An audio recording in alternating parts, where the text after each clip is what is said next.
ఒక మంచి మనిషి, ఒక నిబద్ధత గల నాయకుడి చేతిలో ప్రభుత్వం ఉంటే ప్రజలకు జరిగే మేలు అనంతం. కేవలం ఒకే ఒక్క సంతకంతో ప్రజల భూములను కాజేయాలనుకున్న ల్యాండ్ టైటిలింగ్ యాక్టును రద్దు చేయగలిగారు. కేవలం ఒకే ఒక్క సంతకంతో అవ్వాతాతల పెన్షన్లు 4,000కు పెంచి వారి మొహాల్లో ఆనందాన్ని తెప్పించగలరు. ఒకే ఒక్క సంతకంతో గత 5 ఏళ్లుగా యువతకు రాని ఉద్యోగాలను కల్పించగలరు. మూతపడిన అన్నా క్యాంటీన్లను మళ్లీ తెరిపించగలరు. నైపుణ్య గణనకు ఆదేశాలివ్వగలరు. ఇవన్నీ కేవలం ఒకే ఒక్క రోజులో చేయగలిగారు.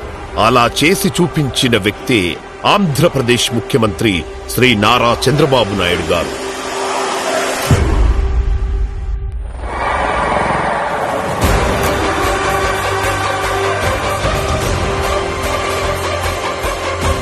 ఆయన అధికారంలోకి వచ్చి కేవలం 100 రోజులే అయ్యింది. కానీ ఆయన సాధించిన విజయాలు మాత్రం 100లు దాటాయి. 1వ తారీఖునే ఉద్యోగులకు జీతాలు వస్తున్నాయి. 1వ తారీఖునే పేదల ఇళ్లకు వెళ్లి మరీ పింఛనిస్తున్నారు.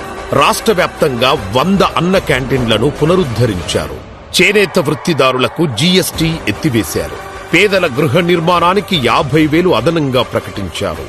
రైతులకు 1,674 కోట్ల ధాన్యం కొనుగోలు బకాయిలు తీర్చి ఆదుకున్నారు. రోడ్ల మరమ్మతులకు 500 కోట్లు మంజూరు చేశారు.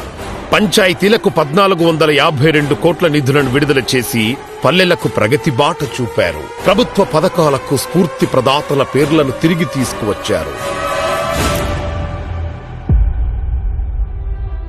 అనుకోని విపత్కర పరిస్థితుల్లో విజయవాడకు గత 200 ఏళ్లలో ఎన్నడూ రానంత భారీ వరద వచ్చింది. 6 లక్షల మందికి పైగా తినడానికి తిండి లేక, తాగడానికి నీళ్లు లేక, కరెంటు లేక తీవ్ర ఇబ్బందులు పడుతున్నారని తెలుసుకున్న ముఖ్యమంత్రి విజయవాడ కలెక్టరేట్ ను తన నివాసంగా మార్చుకొని విజయవాడ తేరుకున్నాకే ఇంటికి వెళతాను అని ప్రకటించాడు.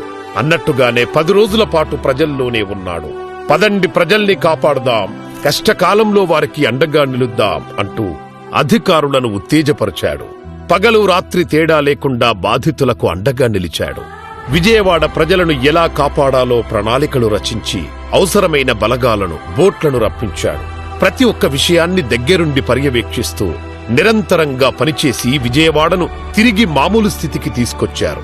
వరద బాధితులకు తోచిన సాయం అందించండి అని ఆయన ఇచ్చిన ఒక్క పిలుపుతో దేశవ్యాప్తంగా ఎందరో సహృదయులు ముందుకొచ్చి సీఎం రిలీఫ్ ఫండ్కి తమ వంతు విరాళాలిచ్చారు.